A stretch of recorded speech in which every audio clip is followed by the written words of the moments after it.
بسم اللہ الرحمن الرحیم۔ بلی ڈونا پٹڑی بدل چکی تھی، پارس کو چھوڑ کر پورس کی طرف چلی آئی تھی۔ یہ الگ بات ہے کہ پورس نے بار بار اس کے کام آ کر اسے متاثر کیا تھا اور اسے اس حد تک متاثر کیا تھا کہ وہ اس پر مر مٹی تھی۔ اس کے بعد جب پارس نے خودکشی کی تو اس کے ضمیر نے اسے ملامت کیا تھا۔ پورس نے اس سے پوچھا، کیا تم میرے پاس آ کر پچھتا رہی ہو؟ نہیں، مجھے یہ احساس مار رہا ہے کہ پارس نے میری بے وفائی کی وجہ سے خودکشی کی ہے۔ اس کی خودکشی کی وجہ صرف تم نہیں ہو، میں بھی ہوں۔ وہ میرے مقابلے شکست کھا کر دنیا والوں کو منہ دکھانے کے قابل نہیں رہا تھا۔ ویسے پتہ نہیں کیوں مجھے اس کی موت کا یقین نہیں آ رہا ہے۔ ویسے تو مجھے بھی یقین نہیں آ رہا ہے، لیکن ہم دونوں نے خیال خوانی کے ذریعے اسے خودکشی کرتے دیکھا ہے۔ پھر ایک ہم ہی نہیں، تمام ٹیلی پیتھی جاننے والے اسے تلاش کرتے رہے ہیں اور اس کے مردہ دماغ تک پہنچتے رہے ہیں۔ بے شک تمام ذرائع سے تصدیق ہو چکی ہے، وہ یقیناً مر چکا ہے۔ بڑے بڑے کارنامے کرنے والے جب اچانک مر جاتے ہیں تو بڑی مشکل سے ان کی موت کا یقین آتا ہے۔ بلی نے کہا، مجھے اس کی موت کا افسوس رہے گا۔ میں بہت شدت سے تنہائی محسوس کر رہی ہوں۔ مجھے اس وقت تمہاری ضرورت ہے۔ تم میرے پاس رہو گے تو میں ساری دنیا کو بھول جاؤں گی۔ کیا پارس کی موت کافی نہیں ہے؟ مجھے بھی اپنے پاس بلا کر مارنا چاہتی ہو؟ یہ کیا کہہ رہے ہو؟ میں تم سے محبت کرتی ہوں اور تم مجھے دشمن سمجھ رہے ہو۔ میری بات کو سمجھو، میں تمہارے پاس آؤں گا تو ہو سکتا ہے بدنصیبی میرے ساتھ آئے، دشمن ہمارے پیچھے لگ جائیں اور ہم دونوں کو ایک ساتھ ایک چھت کے نیچے شکار کر لیں۔ کیا اس طرح خوف کے باعث تم کبھی میرے پاس نہیں آؤ گے؟ ضرور آؤں گا۔ جس طرح پارس موقع محل دیکھ کر دشمنوں کو ڈاج دے کر اچانک تمہارے پاس آیا کرتا تھا، اسی طرح آؤں گا۔ پلیز کسی طرح آج چلے آؤ۔ میرا دل خود چاہتا ہے ابھی تمہارے پاس پہنچ جاؤں، لیکن میں ابھی ایک فلائٹ سے ہندوستان جا رہا ہوں۔ کیا انڈیا میرے پیار سے زیادہ ضروری ہے؟ ہاں، بہت ضروری ہے۔ جانتی ہو کیوں؟ میں تم سے ناراض ہوں۔ نہیں پوچھوں گی کہ کیوں جا رہے ہو، اس لیے کہ میرے تجربہ کار ڈاکٹروں نے ٹیلی پیتھی کو پناہ کر دینے والی دوا تیار کر لی ہے، میں وہ لینے جا رہا ہوں۔ وہ چونک کر بولی، کیا واقعی؟ کیا وہ دوا تیار ہو چکی ہے؟ ہاں، میں کل صبح انڈیا پہنچوں گا، لیبارٹری جاؤں گا، پھر دوبارہ سے تمام دعائیں پیک کرانے کے بعد رات کی فلائٹ سے واپس آ جاؤں گا۔ وہ پریشان ہو کر بولی، کیا وہ دوا میرے بنگلے میں لاؤ گے؟ مجھے ڈر لگتا ہے میری ٹیلی پیتھی ختم ہو جائے گی۔ جب تک اس دوا کو سپرے نہیں کیا جائے گا اس وقت تک ٹیلی پیتھی کا علم متاثر نہیں ہوگا۔ دوا میرے پاس رہے گی لیکن مجھے نقصان نہیں پہنچائے گی۔ کچھ بھی ہو اسے میرے بنگلے میں نہ لانا۔ فکر نہ کرو، نہیں لاؤں گا۔ تم کس فلائٹ سے جا رہے ہو؟ ہم کم از کم ایئرپورٹ پر تو مل سکتے ہیں۔ اس نے فلائٹ کا نمبر بتاتے ہوئے کہا، میں بہروب میں ہوں گا، تم مجھے نہیں پہچان سکو گی اور تم بھی اصلی روپ میں نہیں ہوگی۔ آخر ملنے میں ایسی جلدی کیوں کی جائے گی؟ ہم کسی ناگہانی مصیبت میں پھنس جائیں۔ چند ہی دنوں میں جب میں سب ہی کے ٹیلی پیتھی کے علم کو مٹا دوں گا تو پھر کسی خطرے کے بغیر ہم آزادی سے مل سکیں گے۔ ان کا دماغی رابطہ ختم ہو گیا۔ بلی اپنے نئے بنگلے میں تنہا تھی، سوچنے لگی، پارس کی موت کا افسوس تو ہے، لیکن یہ اچھا ہوا کہ اس موت سے پہلے پورس مجھ پر عاشق ہو گیا تھا، اب وہ میرا بن گیا ہے۔ میرا نہ بنتا تو میں پارس کی موت کے بعد تنہا رہ جاتی۔ میں خوش نصیب ہوں کہ اس کی موت کے بعد بالکل اسی کی طرح ذہین، چلاک اور اس کی شکل والا ساتھی مل گیا ہے۔ دوسری طرف پورس کا دل واقعی بلی ڈونا پر آ گیا تھا۔ وہ ایسی البیلی دوشیزہ تھی کہ پورس نے پہلی ملاقات میں ہی سوچ لیا تھا کہ وہ اسے ضرور حاصل کرے گا، اسی لیے وہ ہمیشہ ضرورت کے وقت بلی کی مدد کے لیے پہنچ جایا کرتا تھا اور اسے متاثر کیا کرتا تھا۔ وہ پارس سے محبت کرتی تھی، اسے پارس سے چھین لینا آسان نہیں تھا، لیکن پورس نے بڑی حکمت عملی سے رفتہ رفتہ اسے اپنی طرف مائل کر لیا تھا۔ اگر اسے انڈیا نہ جانا ہوتا تو وہ خطرہ مول لے کر بھی اس البیلی حسینہ کے پاس پہنچ جاتا۔ وہ اینٹی ٹیلی پیتھی دوا بھی ضروری تھی، اس کے ذریعے وہ تمام ٹیلی پیتھی جاننے والوں کو زیرو بنا کر اور ان سب کو عام انسان بنا کر اتنی بڑی دنیا میں اکیلا ہی ٹیلی پیتھی جاننے والا رہ جاتا اور سب پر حکومت کرتا رہتا۔ ازل سے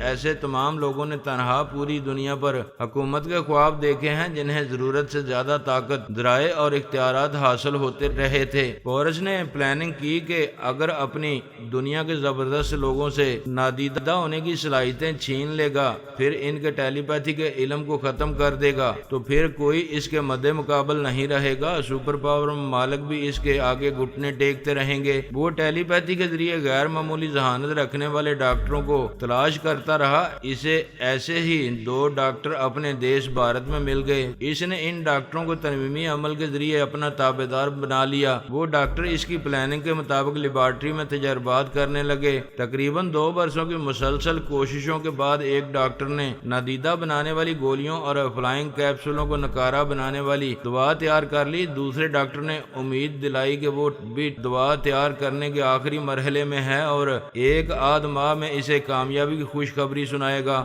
اور اب خوشخبری سننے کے بعد وہ دوا لانے ہندوستان جا رہا تھا۔ اس کے پاس جو فلائنگ کیپسول تھے وہ ختم ہو گئے تھے، ورنہ وہ کیپسول کے ذریعے صرف آدھے گھنٹے میں ہندوستان پہنچ جاتا۔ بہرحال وہ پہنچ گیا۔ بمبئی شہر کے مضافات میں اس نے ایک خفیہ طور پر ایک لیبارٹری قائم کی تھی۔ وہاں ڈاکٹر اس کے منتظر تھے۔ ایک ڈاکٹر نے دوا کا ایک نمونہ اس کے سامنے رکھتے ہوئے کہا، میں بہت خوش ہوں، میں نے بہت بڑی کامیابی حاصل کی ہے۔ پورس نے پوچھا، کیا تم نے اس دوا کو آزمایا ہے؟ جی ہاں، آپ نے 2 ٹیلی پیتھی جاننے والوں کو قیدی بنا کر رکھا تھا۔ آپ کے آدمی ان میں سے ایک کو پکڑ کر یہاں سے 100 کلومیٹر دور لے گئے تھے۔ میں نے وہاں یہ دوا اس پر اسپرے کی۔ پہلے تو بظاہر اس دوا کا اثر نہ ہوا۔ اس قیدی نے پوچھا کہ اس کے ساتھ یہ کیا حرکت کی جا رہی ہے؟ یہ کون سی دوا اسپرے کی جا رہی ہے؟ دوا اسپرے کرنے کے بعد اسے ممبئی واپس لایا گیا۔ واپس لانے سے پہلے اس سے کہا گیا کہ وہ خیال خوانی کے ذریعے کسی کو بھی اپنی مدد کے لیے بلا سکتا ہے۔ وہ پریشان ہو کر بولا کہ بڑی دیر سے خیال خوانی کی پرواز کرنے کی کوشش کر رہا ہے مگر کامیابی نہیں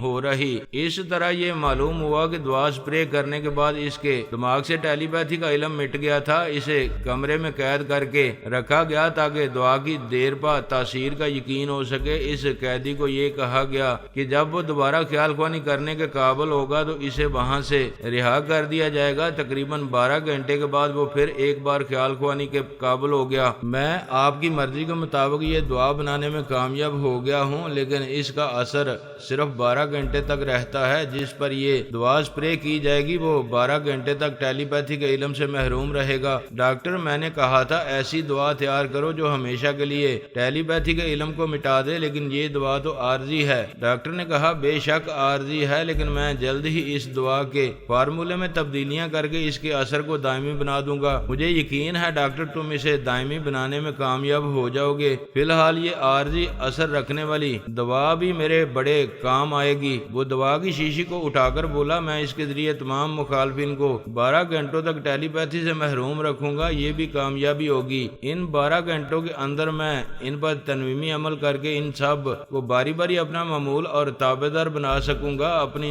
تیار کردہ دوا کے فی الحال 2 کارٹن پیک کر دو، باقی یہیں لیبارٹری میں رہنے دو، میں ضرورت کے وقت لے جاؤں گا۔ وہ انہیں حکم دے کر دوسرے ضروری کام سے چلا گیا۔ اس شہر میں اس کے کئی معمول اور تابع دار تھے جن سے وہ ضرورت کے وقت کام لیا کرتا تھا۔ وہ اپنی خفیہ رہائش گاہ میں نادیدہ گولیاں اور فلائنگ کیپسول چھپا کر رکھتا تھا۔ وہ رہائش گاہ شہر سے بہت دور ایک چھوٹے سے دیہات میں تھی تاکہ کبھی کسی دشمن کو شبہ نہ ہو کہ اس معمولی اجڑے ہوئے مکان میں نادیدہ گولیاں اور فلائنگ کیپسول چھپا کر رکھے گئے ہیں۔ ہندوستان میں ایسے 3 خفیہ اڈے تھے جہاں اس نے ایسی غیر معمولی چیزوں کو چھپا رکھا تھا۔ وہ شام کو لیبارٹری میں آیا۔ اس کے حکم کے مطابق نئی دوا کے 2 کارٹن پیک کر دیے گئے تھے۔ اس لیبارٹری میں ڈاکٹروں کے سوا کوئی نہیں آتا تھا۔ پورس وہاں کسی تیسرے کو قدم رکھنے کی اجازت نہیں دیتا تھا۔ اس نے ڈاکٹروں کو حکم دیا کہ پہلی دواؤں کی طرح اس نئی دوا کو بھی اس کے 3 خفیہ اڈوں میں لے جا کر چھپا دیا جائے۔ اب اسے ہوائی جہاز سے سفر کرنے کی ضرورت نہیں تھی۔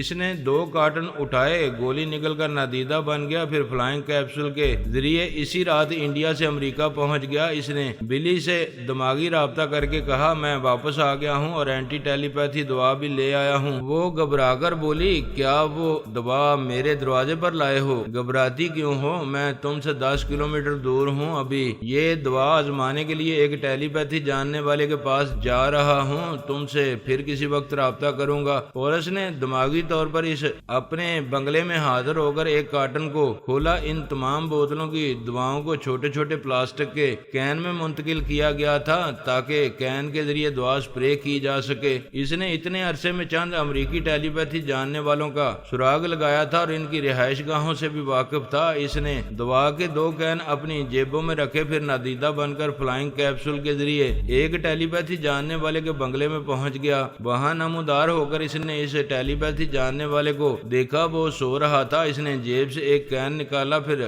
سانس روک کر اس پر دوا سپرے کی۔ اس کے فوراً بعد ہی نادیدہ ہو کر فلائنگ کیپسول کے ذریعے اس سے کئی کلومیٹر دور اپنے بنگلے میں آ گیا۔ اس سے دور جانے تک پورس نے سانس نہیں لی، ورنہ وہ سپرے کی جانے والی دوا سانسوں کے ذریعے اس کے اندر بھی پہنچ سکتی تھی، پھر وہ بھی ٹیلی پیتھی کے علم سے محروم ہو سکتا تھا۔ اس نے اپنے بنگلے میں پہنچ کر اس ٹیلی پیتھی جاننے والے کے دماغ میں جھانک کر دیکھا۔ جس پر ابھی دوا سپرے کی تھی وہ اٹھ کر بیٹھ گیا تھا اور سوچ رہا تھا ابھی یہاں کوئی آیا تھا، مگر وہ کون تھا، کہاں چلا گیا تھا؟ پورس نے اس کی سوچ میں کہا، مجھے خیال خوانی کے ذریعے اپنی گرل فرینڈ کے دماغ میں جانا چاہیے، شاید وہ جاگ رہی ہوگی۔ پورس کے مائل کرنے پر وہ خیال خوانی کے ذریعے اپنی گرل فرینڈ کے دماغ میں پہنچ گیا، اس سے باتیں کرنے لگا۔ پورس حیرانی سے اچھل کر کھڑا ہو گیا، اس دوا نے اثر نہیں کیا تھا، جبکہ ڈاکٹر نے اس دوا کو آزما کر کامیاب قرار دیا تھا۔ اس نے خیال خوانی کے ذریعے ڈاکٹر سے پوچھا، تم نے کون سی دوا پیک کر کے مجھے دی ہے؟ میں نے اسے ایک ٹیلی پیتھی جاننے والے پر آزمایا ہے اور مجھے ناکامی ہوئی ہے۔ ڈاکٹر نے حیرانی سے پوچھا، آپ یہ کیا کہہ رہے ہیں؟ ہم اس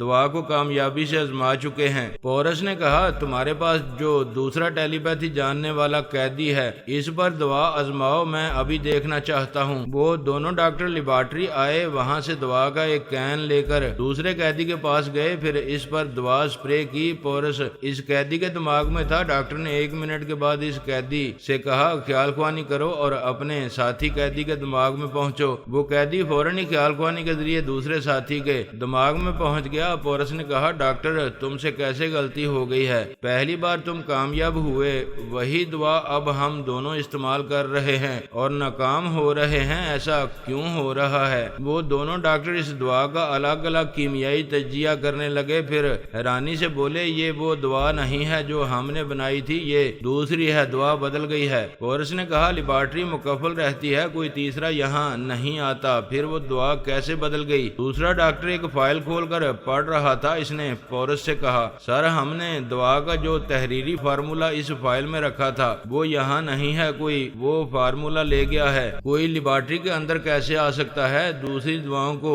ابھی چیک کرو۔ وہ دوائیں نکال کر ان کا کیمیائی تجزیہ کرنے لگے، حیرانی اور پریشانی سے کہنے لگے، یہ سب فضول سی دعائیں ہیں، ہماری بنائی ہوئی تمام اصل دعائیں غائب ہو چکی ہیں۔ اب یہ تسلیم کرنا ہوگا کہ اس بند لیبارٹری میں کوئی آیا تھا، دعائیں بھی غائب ہیں اور فارمولا بھی نہیں ہے، وہ ہماری برسوں کی محنت پر پانی پھیر گیا ہے۔ پورس دماغی طور پر اپنی جگہ حاضر ہو گیا، وہ بہت بڑا نقصان اٹھا رہا تھا، لیکن اس میں یہ خوبیاں تھی کہ وہ اپنی ناکامیوں سے کبھی مایوس نہیں ہوتا تھا، کبھی غصے میں نہیں آتا تھا۔ وہ بڑے ٹھنڈے دماغ سے سوچ رہا تھا، لیبارٹری میں ڈاکہ ڈالنے والا کوئی بہت ہی چلاک اور پراسرار دشمن ہے۔ کون ہے وہ دشمن؟ وہ جو بھی ہے اس دنیا میں کہیں زندہ ہوگا، کوئی زندہ شخص ہی چوری کر سکتا ہے۔ یہ تو سوچ بھی نہیں سکتا تھا کہ کسی خودکشی کرنے والے مردے نے چوری کی ہوگی۔ مردے کے لیے مغفرت کی دعائیں کی جاتی ہیں، اس پر چوری کا الزام نہیں لگایا جاتا۔ انسان کے قد کی ایک حد ہوتی ہے، وہ اس حد سے نیچے ہو سکتا ہے، اس حد سے اونچا نہیں ہو سکتا، لیکن اس کی ذہانت،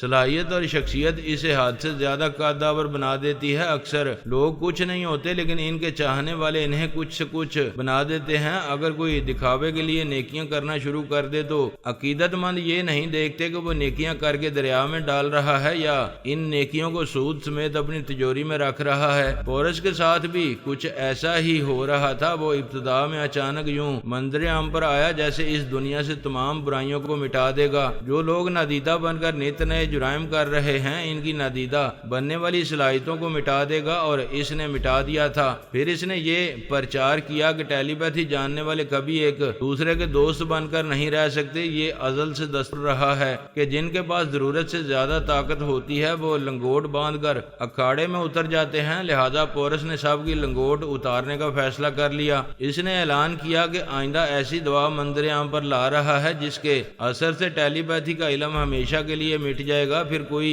کسی کے اندر کے راز اور اس کی کمزوریاں معلوم نہیں کر سکے گا۔ کسی علم کو مٹانا اچھا عمل نہیں ہے، لیکن وہ علم انسانیت کا دشمن بن جائے اور انسانوں کو آپس میں کتوں کی طرح لڑانا شروع کر دے تو ایسے علم کا نہ ہونا بہتر ہے۔ پورس اب تک فرشتہ ثابت ہو رہا تھا، وہ انسانوں کی دنیا میں دوستی، بھائی چارگی اور امن و امان پیدا کرنے کے لیے ایسے اقدامات کر رہا تھا جیسے آج تک کسی نے نہیں کیے تھے، اور جیسے کارنامے کسی نے نہ کیے ہوں اور اچانک کوئی کر بیٹھے تو پھر وہ فرشتہ یا دیوتا لگنے لگتا ہے اور اس کی شخصیت پہاڑ جیسی قدور ہو جاتی ہے۔ ابھی میں نے کہا تھا کہ کوئی اپنے قد سے اونچا نہیں ہو سکتا، لیکن اس طرح ہو جاتا ہے جس طرح میں بیان کر رہا ہوں۔ میری اس مسلسل داستان میں قارئین نے پورس کے کردار کو بہت پسند کیا ہے۔ مجھے ڈر ہے ان کی یہ پسند پورس کو ان کی نظروں میں فرشتہ یا دیوتا نہ بنا دے، لہٰذا میں وضاحت کر دوں کہ ہماری دنیا میں قد آور بگلا بخت جیسی شخصیات بنتی بگڑتی رہتی ہیں۔ انسانی زندگی کا ایک کلیہ ہے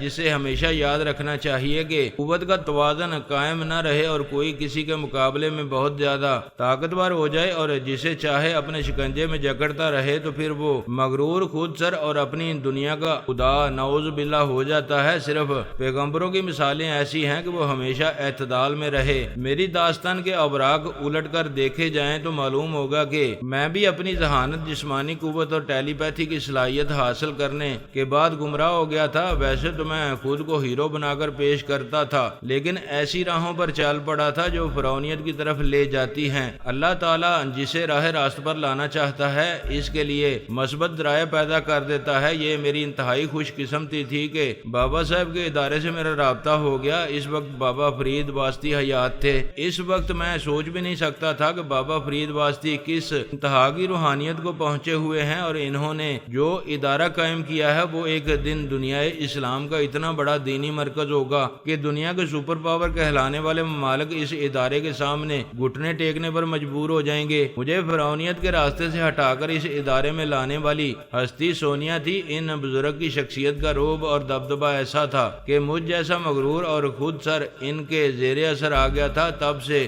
اب تک میں اور میرے خاندان کے تمام افراد اس ادارے کے زیر اثر ہیں۔ اب ہم تمام قوتوں اور تمام صلاحیتوں کو صرف اپنی مرضی سے استعمال نہیں کرتے ہیں، ہم ادارے سے باہر جہاں بھی جاتے ہیں یا کسی مشن کو پورا کرنا ہوتا ہے تو اس ادارے کے بزرگوں کی ہدایت ہمارے ساتھ ہوتی ہیں، جیسا کہ آج کل ہم جناب اسد اللہ تبریزی کے زیر سایہ اس ادارے میں رہ کر ان کی ہدایت کے مطابق عمل کرتے رہتے ہیں۔ اتنی طویل وضاحت کے مقصد یہ ہے کہ میں طاقت کے توازن اور غیر متوازن ہونے کے نتائج پیش کر سکوں۔ ابتدا میں میری بھی ذہانت، صلاحیت اور طاقت مجھے بے لگام بنا رہی تھی۔ اگر اس ادارے میں مجھ پر لگام نہ ڈالی جاتی تو آج میں فرحاد نہیں فرعون کہلاتا۔ اسی طرح میں نے پورس کی ابتدائی ہسٹری پیش کی ہے۔ وہ بھی میری طرح بڑی بڑی باتیں کرتا تھا، دوستی، بھائی چارگی اور امن امان قائم رکھنے کے لیے اور انسانوں کے درمیان دشمنی ختم کرنے کے لیے ایسے اقدامات کر رہا تھا جس کی ہم توقع بھی نہیں کر سکتے تھے۔ یہ تو ساری دنیا کو متاثر کرنے والی باتیں تھیں کہ وہ سبھی کی نادیدہ بننے والی صلاحیتیں ختم کر چکا تھا۔ اب کوئی بے حیا نادیدہ بن کر کسی کے بیڈ روم میں اور باتھ روم میں نہیں جا سکتا تھا۔ کوئی مجرم نادیدہ بن کر قتل و غارت گری کا بازار گرم نہیں کر سکتا تھا۔ وہ آئندہ ٹیلی پیتھی کا علم ختم کرنے والا تھا۔ اس طرح کوئی کسی کے اندر پہنچ کر وہ راز معلوم نہیں کر سکتا تھا جو شرم و حیا اور اخلاقی تقاضوں کے باعث چھپائے جاتے ہیں۔ یوں تو ٹیلی پیتھی کے بہت سے فوائد ہیں۔ خیال خوانی کے ذریعے کسی بیمار اور کمزور کے دماغ میں پہنچ کر اس میں اپنے حالات سے لڑنے کا حوصلہ پیدا کیا جا سکتا ہے۔ کسی ذہنی مریض کے دماغ میں رہ کر اسے مزید پاگل پن سے بچایا جا سکتا ہے۔ ٹیلی پیتھی کے ذریعے دین و ایمان اور اخلاق و تہذیب کو عام کیا جا سکتا ہے، لیکن اب تک کے نتائج یہ ثابت کر رہے تھے کہ اس علم کے ذریعے دشمنی اور نفرت ہر ملک میں، ہر شہر میں عام ہو رہی تھی۔ ایک دوسرے کو کچل ڈالنے کا سلسلہ ختم ہوتا نظر نہیں آ رہا تھا۔ ان حالات میں دنیا والے یہی چاہیں گے کہ یہ فسادات پھیلانے والا علم ختم ہو جائے، اور جو یہ علم ختم کرنے والا تھا وہ ٹیلی پیتھی جاننے والوں کا دشمن اور ساری دنیا کا دوست نظر آ رہا تھا۔ پورس کو نہ کوئی جانتا تھا اور نہ کوئی اس کے اندر گھس کر اس کی اصلیت معلوم کر سکتا تھا۔ رفتہ رفتہ اس کی حرکتوں سے اس کے اصل مقاصد سامنے آ سکتے تھے، بلکہ اب کچھ سمجھ میں آ رہا تھا کہ وہ بھی ایک انسان ہے اور اپنی طاقت اور غیر معمولی دعاؤں کے سہارے سب کو ٹیلی پیتھی سے محروم کر کے خود اس علم کے ذریعے تنہا ساری دنیا پر حکومت کرنا چاہتا تھا۔ وہ ابتدا ہی میں سب پر اپنا رعب اور دبدبہ قائم کر چکا تھا۔ قدرتی طور پر بھی پارس کی طرح ذہین اور مکار تھا۔ آثار بتا رہے تھے کہ وہ ٹیلی پیتھی کی دنیا کا ایک زبردست کردار بننے والا ہے۔ یہ تو ہمیشہ سے ہوتا رہا ہے کہ جو بھی نیا ٹیلی پیتھی جاننے والا آتا ہے وہ براہ راست یا بالواسطہ ہم سے ضرور ٹکراتا ہے۔ پورس نے بھی یہی کوشش کی۔ اس نے ہمارے مقابلے میں اپنی قوتوں اور صلاحیتوں کا صحیح اندازہ کرنے کے لیے پارس کے ہم شکل ہونے کا فائدہ اٹھایا۔